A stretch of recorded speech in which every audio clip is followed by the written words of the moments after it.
বিদ্যুৎ ও জ্বালানি খাত নিয়ে আওয়ামী লীগ সরকারের অবস্থান ছিল বরাবরই কঠোর এক গোপনীয়তায় ভরা।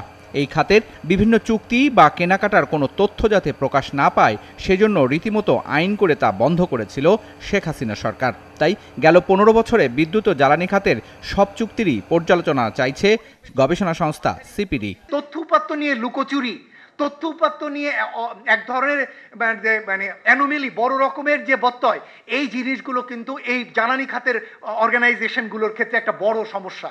সংস্থাটি বলছে চলতি বছরে বাজেটে ৪০,০০০ কোটি টাকার বরাদ্দ রাখা আছে বিদ্যুৎ ও জ্বালানি খাতে, যার একটি বড় অংশ ব্যয়ের পরিকল্পনা আছে কেবল ভর্তুকি বাবদ। গ্রাহক পর্যায়ে বিদ্যুতের দাম বাড়িয়ে এ টাকা সংস্থানের পরিকল্পনা ছিল। সিপিডির পরামর্শ, কোনোভাবেই দাম যেন আর না বাড়ে ভোক্তা পর্যায়ে। আমাদের বাড়তি বিদ্যুতের ভারে ন্যূজ্য, আমরা বিদ্যুৎ ক্যাপাসিটির ভারে ন্যূজ্য এবং প্রচুর বিভিন্নভাবে এই অ্যাক্টকে ব্যবহার করে বিভিন্ন গোষ্ঠী সুবিধা নিচ্ছে।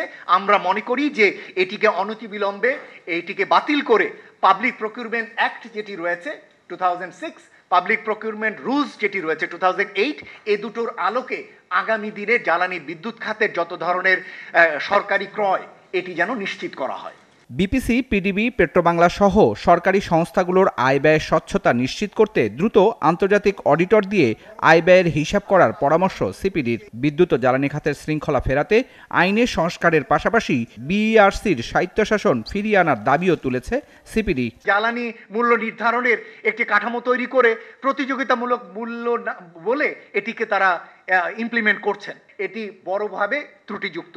এটির মাধ্যমে আসলে বিপিসির অভ্যন্তরীণ রাজস্ব স্বার্থ বা আয় স্বার্থকেই আসলে ধরে রাখা হয়েছে।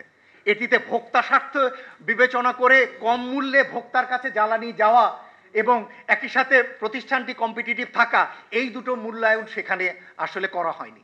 আন্তর্জাতিক যে অডিট ফার্মগুলো রয়েছে, যেটাকে বিগ ফোর বলা হয়ে থাকে, ওই ধরনের অডিট ফার্মগুলোকে দিয়ে এই প্রতিষ্ঠানগুলোর অডিট ফাইন্যান্সিয়াল রিপোর্টগুলোকে আপনি চেক করবেন।